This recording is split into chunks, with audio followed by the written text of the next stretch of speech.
সময় এক অদ্ভুত বিচারক। সে কাউকে চিরকাল হাসিয়ে রাখে না, কাউকে চিরকাল কাঁদিয়েও রাখে না। এই বাংলাদেশের মাটিতে একদিন এমন একজন মানুষ ছিলেন যিনি কোরআনের আলো ছড়িয়ে দিয়েছিলেন কোটি মানুষের অন্তরে। তিনি ছিলেন আল্লামা দেলোয়ার হোসেন সাঈদী রহমতুল্লাহ। তার বয়ানে মানুষ কাঁদত, তার কণ্ঠে মানুষ সত্য চিনত। কিন্তু সেই মহান মানুষটিকেই একদিন দাঁড় করানো হয়েছিল আদালতের কাঠগড়ায়। যেই আদালতে তাকে অপমান করা হয়েছিল, অপবাদ দেওয়া হয়েছিল, আজ ইতিহাস যেন নতুনভাবে নিজের ভাষায় কথা বলে। হ্যাঁ, আজ সেই একই আদালতের সামনে দাঁড়িয়ে আছেন আরেকজন, একজন গানওয়ালি, লোকগানের রানী হিসেবে খ্যাত মমতাজ বেগম, যিনি মঞ্চ কাঁপিয়েছেন, মাজারে গান গেয়েছেন এবং পবিত্র সংসদে দাঁড়িয়ে গেয়ে উঠেছেন গান যা দেশের ইতিহাসে সবচেয়ে অপমানজনক দৃষ্টান্ত বলে ধরা হয়।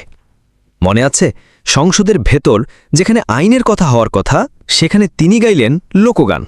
আমার গলার গান থামানো যাবে না, এই দম্ভ দেখিয়েছিলেন তিনি। এক সময় তিনি ছিলেন মানুষের চাহনির কেন্দ্রে, শরীর দেখিয়ে গান গেয়ে লোকগান আর মাজার ভিত্তিক ব্যবসায়ী সংস্কৃতির রানী হয়ে ওঠেন।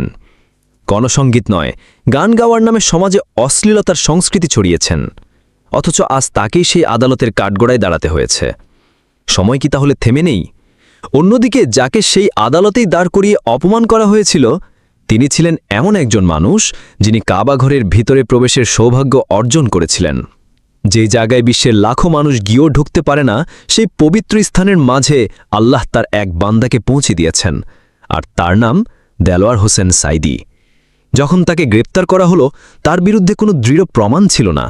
তার বিরুদ্ধে আনিত অভিযোগগুলো ছিল ভিত্তিহীন, রাজনৈতিক উদ্দেশ্য প্রণোদিত। কিন্তু তবুও তাকে বছরের পর বছর জেলে রাখা হলো। কোরআনের একজন মুফাসসির, যার প্রতিটি ওয়াজে মানুষ আল্লাহর দিকে ফিরত, তাকে তারা কণ্ঠরোধ করার চেষ্টা করল। কিন্তু কণ্ঠ থেমে গেলেও বার্তা থেমে যায়নি। সাঈদী হুজুর বলেছিলেন, আমার বিচার এই আদালত নয়, আমার বিচার করবেন আল্লাহ। তিনি জানতেন, যারা মিথ্যা দিয়ে সত্যকে চাপা দেয় তারা হয়তো কিছুদিন জিতে, কিন্তু চিরকাল নয়। আর আজ ইতিহাস তার সাক্ষ্য দিচ্ছে। আজ মমতাজ বেগম আদালতের আসামি, সেই নারী যিনি সংসদে গান গেয়ে তার পবিত্রতা ধ্বংস করেছেন, যিনি মাজার ভিত্তিক গান গেয়ে ইসলামকে ঠাট্টা করেছেন, যিনি একজন শিল্পী হয়েও জনগণের মানসিকতাকে নষ্ট করেছেন। আজ তাকেই সময় আদালতের মুখোমুখি করেছে। এই ভিডিও কোনো বিদ্বেষ ছাড়ানোর জন্য নয়, বরং এটি স্মরণ করিয়ে দেওয়ার জন্য যে সময় ও সত্য একসাথে চলে। সত্যকে মিথ্যা দিয়ে চিরকাল চাপা রাখা যায় না, একদিন সবাইকেই জবাবদিহি করতে হয়।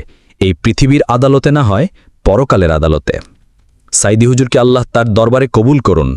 তিনি চলে গেছেন, কিন্তু তার তাফসির, তার দাওয়া, তার কণ্ঠ কোটি মানুষের অন্তরে আজও জীবিত। আর যাদের হাতে ছিল ক্ষমতা, যাদের কণ্ঠ ছিল অহংকারে ভরা, তারা আজ আদালতে মাথা নিচু করে দাঁড়িয়ে আছে। ভাই, যারা সত্যের জন্য কাঁদে তারা কখনো হারে না, আর যারা অন্যায়ের পর ভর করে হাঁটে তারা কখনো টেকে না।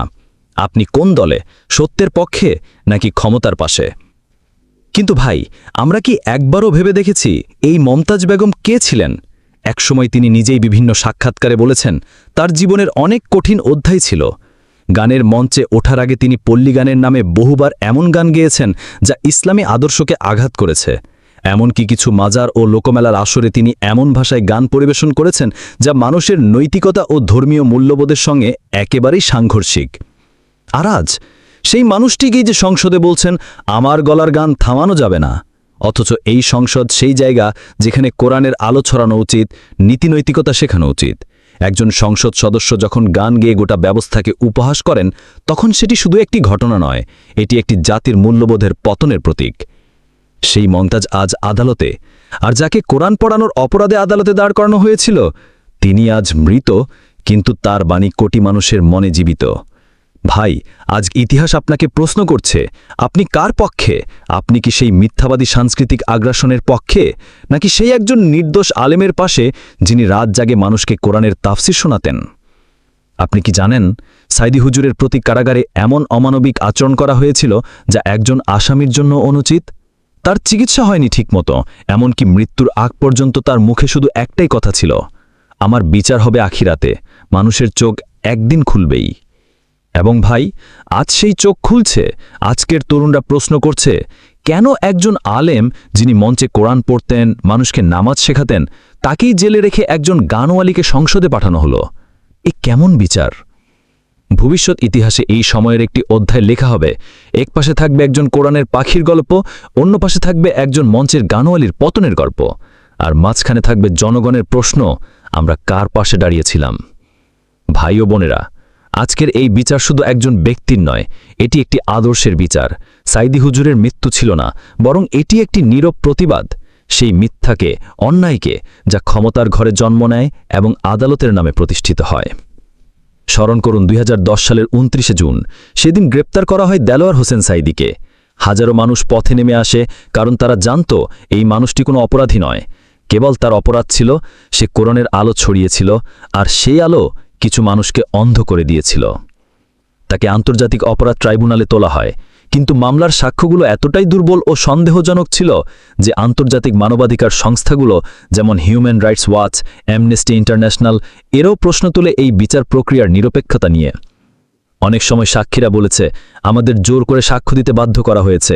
এমনকি যেসব ছবি ও ভিডিও প্রমাণ হিসেবে আদালতে পেশ করা হয়েছিল, তার অনেকগুলো ছিল ফটোশপ করা, মিথ্যা তথ্য নির্ভর। এ যেন এক সাজানো নাটক, যেখানে চরিত্রটা আগেই নির্ধারিত, পরে লেখা হয়েছে স্ক্রিপ্ট।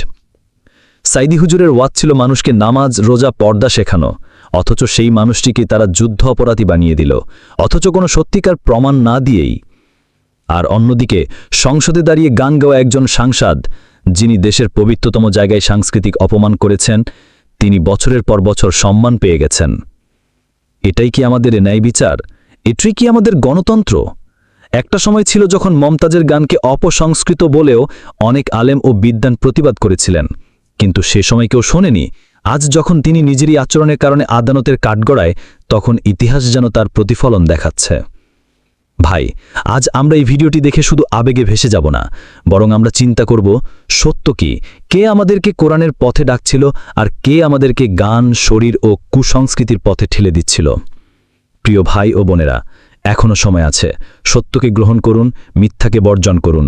সাইদি হুজুরের প্রতি যদি সামান্য ভালোবাসা থাকে, তাহলে ভিডিওটি ছড়িয়ে দিন, কোরআনের জন্য, ইনসাফের জন্য, বাংলাদেশের সত্য ইতিহাসের জন্য।